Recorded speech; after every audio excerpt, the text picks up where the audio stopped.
Hello, New Wave of British Heavy Metal.com here. Today it's the 7th of January 2023. As usual, before we get into it, if I could ask for the favour, and that's if you would please subscribe to the channel, that'd be excellent. Every subscriber is helpful and appreciated as well. So if you would please click the button, that would be excellent. Okie dokie, something a bit special today, Airforce.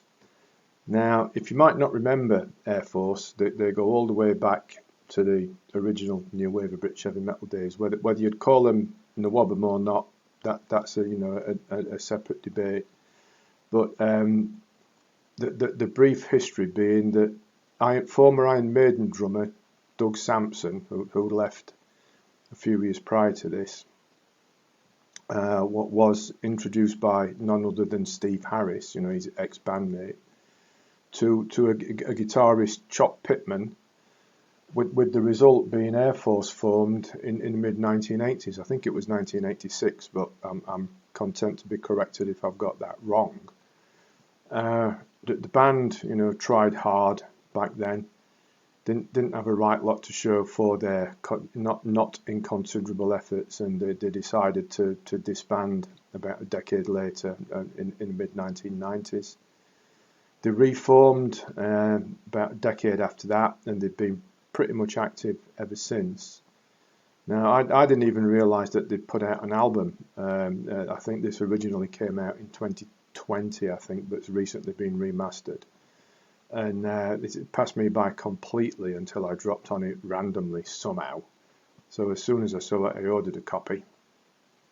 And what we've got here is the original lineup of Doug Sampson, Chop Pittman and Tony Hatton on bass, with a reasonably recent recruit on vocals called Flavio Lino, I hope I pronounced that right. Anyway, Strike Hard certainly lives up to its name. And to add to that New Wave of British Heavy Metal connection, Paul Di'Anno provides vocals here on one of the songs, Don't Look in Her Eyes. And there's also a really storming, heavied up cover version of the old Alex Harvey Band classic Faith Healer. And Zal Clemenson plays on that. How good is that? Zal, the original, Alex Harvey Band guitarist, turns up to play on Faith Healer here. Brilliant. The album is excellent from start to finish, it really is. Well constructed and performed, punchy rockers with a bit of an atmospheric feel to them. Chop's guitar does indeed that. It chops out beefy riffs, it punches, it cuts, it slashes, everything's there. And some nicely restrained solos as well that match the song. Excellent stuff. As you'd expect, Doug Sampson's drumming is first class, providing that drive for each song, and Tony Hatton's solid bass lines lock into that ideally.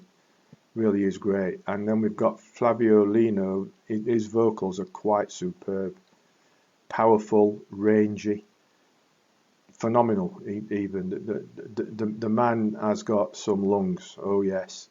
And overall, this nods back to the NWOBHM days. The influences are obvious, but the entire album sounds fresh, upbeat, and modern.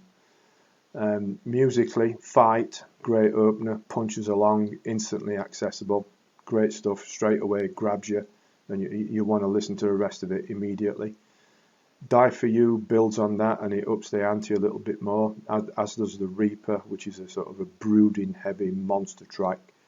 Excellent stuff. Finest Hour, it's a bit like, goes into like Ace's high territory a little bit, spitfiring along like the Battle of Britain dogfight. Monstrous stuff, really is. And like Lino's vocals are particularly outstanding on that track. Next up, we've got Di'Anno showing that he's got the chops, certainly. Even after all these years, he's bitingly heavy. Don't Look in Her Eyes, brilliant stuff. I Feel Your Pain slows it down a little bit. It's not quite a power ballad, but it's going in that direction. But it's still enjoyable.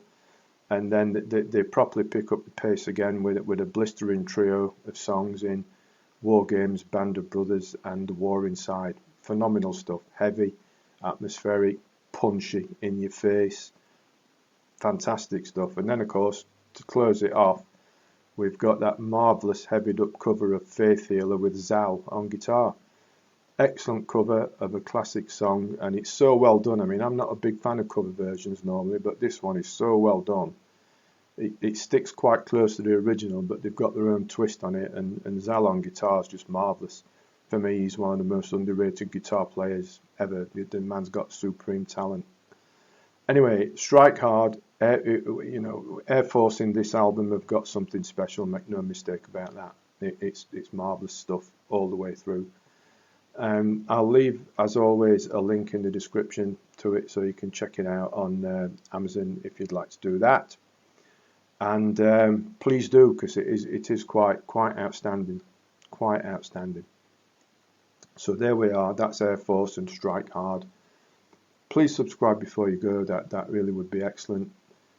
And of course, thanks for listening. Thanks for watching, and take care.